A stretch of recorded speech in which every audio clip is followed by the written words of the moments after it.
ಹೊಗಳು ಭಟರು ಸಿದ್ದರಾಮಯ್ಯರನ್ನ ಹಾಳು ಮಾಡಿದ್ದಾರೆ ಅಂತ ಹೇಳಿದ್ಯಾರು? ನನ್ನ ತಂಟೆಗೆ ಬರಬೇಡಿ ಅಂತ ದಿನೇಶ್ ಗುಂಡೂರಾವ್ಗೆ ಮಾಜಿ ಸಚಿವ ಸುಧಾಕರ್ ವಾರ್ನಿಂಗ್. ಪಡಿತರ ಚೀಟಿಗೆ ಸರ್ಜರಿ ಮಾಡುತ್ತಾ ರಾಜ್ಯ ಸರ್ಕಾರ. ಈ ಸುದ್ದಿಗಳನ್ನು ನೋಡೋಣ ಮಾತಿನ ಯುದ್ಧ ನ್ಯೂಸ್ ಟಾಪ್ ನಲ್ಲಿ. ಟಗರು ಮೇಲೆ ಪ್ರೀತಿ ಅಲ್ಲ, ಹೊಗಳು ಭಟ್ಟರು ಸಿದ್ದರಾಮಯ್ಯನನ್ನ ಹಾಳು ಮಾಡಿದ್ದಾರೆ ಅಂತ ಸಿಎಂ ಇಬ್ರಾಹಿಂ ಹೇಳಿದ್ದಾರೆ. ಹುಬ್ಬಳ್ಳಿಯಲ್ಲಿ ಮಾತನಾಡಿದ ಅವರು, ಸಿದ್ದರಾಮಯ್ಯ ಒಳ್ಳೆಯ ಮನುಷ್ಯ, ಭ್ರಷ್ಟಾಚಾರ ಮಾಡಿದವನಲ್ಲ. ದುಡ್ಡು ಮಾಡಬೇಕಿದ್ರೆ ಈ ಹಿಂದೆ ಅಧಿಕಾರದ ಅವಧಿಯಲ್ಲಿಯೇ ಸಾಕಷ್ಟು ಮಾಡ್ತಿದ್ರು, ಆದ್ರೆ ಅಂತಹ ಕಾರ್ಯಕ್ಕೆ ಕೈ ಹಾಕಿಲ್ಲ.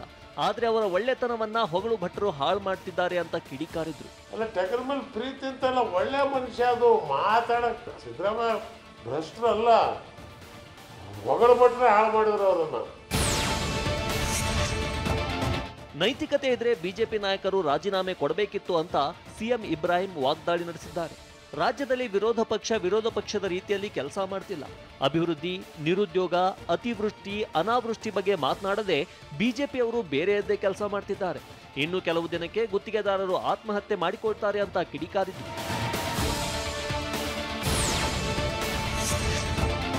ಗುಂಡೂರಾವ್ ಅವರೇ, ನನ್ನ ತಂಟೆಗೆ ಬರಬೇಡಿ, ಸುಮ್ಮನಿದ್ ಬಿಡಿ ಅಂತ ಸಂಸದ ಡಾಕ್ಟರ್ ಕೆ ಸುಧಾಕರ್ ಗುಡುಗಿದ್ದಾರೆ. ಚಿಕ್ಕಬಳ್ಳಾಪುರದಲ್ಲಿ ಮಾತನಾಡಿದ ಅವರು, ಆರೋಗ್ಯ ಸಚಿವ ದಿನೇಶ್ ಗುಂಡೂರಾವ್ಗೆ ಸವಾಲೆಸೆದಿದ್ದಾರೆ. ಆರೋಗ್ಯ ಖಾತೆಯ ಸ್ಟೇರಿಂಗ್ ಯಾರ ಕೈಯಲ್ಲಿ ಕೊಟ್ಟಿದ್ದೀರಿ ಅಂತ ಗೊತ್ತಿದೆ. ನಿಮ್ಮ ಹಾಗೆ ನನ್ನ ಖಾತೆಯನ್ನ ಯಾರ ನಿರ್ವಹಣೆಗೆ ಕೊಟ್ಟಿರಲಿಲ್ಲ. ಆರೋಗ್ಯ ಖಾತೆಯಲ್ಲಿ ಏನು ನಡೀತಿದೆ ಎಲ್ಲ ಗೊತ್ತಿದೆ ಅಂತ ಟಾಂಗ್ ಕೊಟ್ರು.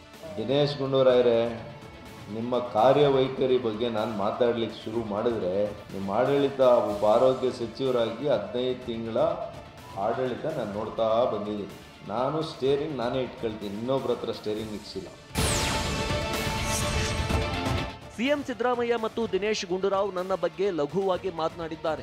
ಅವರ ಹಾಗೆ ನಾನು ಲಘುವಾಗಿ ಮಾತನಾಡಲ್ಲ ಅಂತ ಸಂಸದ ಡಾಕ್ಟರ್ ಕೆ ಸುಧಾಕರ್ ಹೇಳಿದ್ರು. ನಾನು ಅವರ ಜೊತೆ ಉತ್ತಮ ಸಂಬಂಧ ಹೊಂದಿದ್ದೆ. ನನ್ನ 6 ವರ್ಷಗಳ ಕಾಂಗ್ರೆಸ್ ಸಂಬಂಧಕ್ಕೆ ಜೀವನ ಪರ್ಯಂತ ಗೌರವ ಕೊಡ್ತೀನಿ ಅಂದ್ರು. ಆ ಸಂಬಂಧ ಏನಿತ್ತಲ್ಲ, ನಮ್ಮದು 6 ವರ್ಷ ಸಂಬಂಧ, ಅದಕ್ಕೆ ನಾನು ಜೀವನ ಪರ್ಯಂತ ಗೌರವ ಕೊಡ್ತೀನಿ. ಆ ಕಾರಣದಿಂದ ನಾನು ಲಘುವಾಗಿ ಯಾರ ವಿರುದ್ಧ ಮಾತನಾಡಲ್ಲ. ಬಿಜೆಪಿ ಅವಧಿಯಲ್ಲಿ ನಡೆದ ಕೋವಿಡ್ ಹಗರಣದ ಬಗ್ಗೆ ಮಧ್ಯಂತರ ವರದಿ ಸಲ್ಲಿಕೆ ಬಗ್ಗೆ ಸಂಸದ ಡಾಕ್ಟರ್ ಕೆ ಸುಧಾಕರ್ ತಿರುಗೇಟು ನೀಡಿದ್ದಾರೆ. ಕಾನೂನಿನ ಬಗ್ಗೆ ನನಗೂ ಕಾಮನ್ ಸೆನ್ಸ್ ಇದೆ. ಕೋವಿಡ್ ವರದಿಯಲ್ಲಿ ಏನಿದೆ ಅಂತ ಕಾತರದಿಂದ ಕಾಯುತ್ತಿದ್ದೇನೆ. ಕೋವಿಡ್ ವರದಿಯಲ್ಲಿ ಏನಿದೆ ಮೊದಲು ಬಹಿರಂಗ ಪಡಿಸಲಿ ಅಂತ ಸರ್ಕಾರಕ್ಕೆ ಸವಾಲು ಹಾಕಿದ್ರು. ನಾನು ಅವ್ರ ರೀತಿಯಲ್ಲಿ ಕಾನೂನು ತಜ್ಞರ ಅಲ್ಲದೇ ಇದ್ರೂ ಕೂಡ, ಕಾನೂನು ಪಾಂಡಿತ್ಯ ಇಲ್ಲದೇ ಇದ್ರೂ ಕೂಡ ಸ್ವಲ್ಪ ಆದರೂ ಕಾಮನ್ ಸೆನ್ಸ್ ಇದೆ ನನಗೂ ಕೂಡ. ಮಧ್ಯಂತರ ವರದಿಯಲ್ಲಿ ಏನಿದೆ ನೋಡೋಣ. ಅಂಗನವಾಡಿ ಕಾರ್ಯಕರ್ತೆಯರಿಗೆ ಗೌರವಧನ ಪಾವತಿ ಆಗ್ತಿಲ್ಲ. ಹೀಗಾಗಿ ಮಹಿಳಾ ಮತ್ತು ಮಕ್ಕಳ ಕಲ್ಯಾಣ ಸಚಿವೆ ಲಕ್ಷ್ಮೀ ಹೆಬ್ಬಾಳ್ಕರ್ಗೆ ವಿಧಾನ ಪರಿಷತ್ ವಿಪಕ್ಷ ನಾಯಕ ಛಲವಾದಿ ನಾರಾಯಣಸ್ವಾಮಿ ಪತ್ರ ಬರೆದಿದ್ದಾರೆ.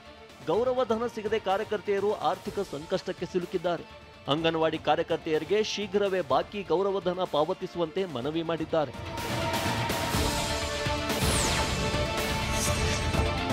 ಮುಂದಿನ ಸಚಿವ ಸಂಪುಟ ಸಭೆ ಕಲಬುರಗಿಯಲ್ಲಿ ನಡೆಸಲು ಸಿಎಂ ಒಪ್ಪಿಗೆ ನೀಡಿದ್ದಾರೆ ಅಂತ ಸಚಿವ ಪ್ರಿಯಾಂಕ್ ಖರ್ಗೆ ಮಾಹಿತಿ ನೀಡಿದ್ದಾರೆ. ಮಾಧ್ಯಮ ಪ್ರಕಟಣೆ ಮೂಲಕ ಮಾಹಿತಿ ನೀಡಿದ್ದು, ಕಲ್ಯಾಣ ಕರ್ನಾಟಕ ಭಾಗದ ಅಭಿವೃದ್ಧಿ ಸಂಬಂಧ ಕಲಬುರಗಿಯಲ್ಲಿ ಸಂಪುಟ ಸಭೆ ನಡೆಯಲಿದೆ.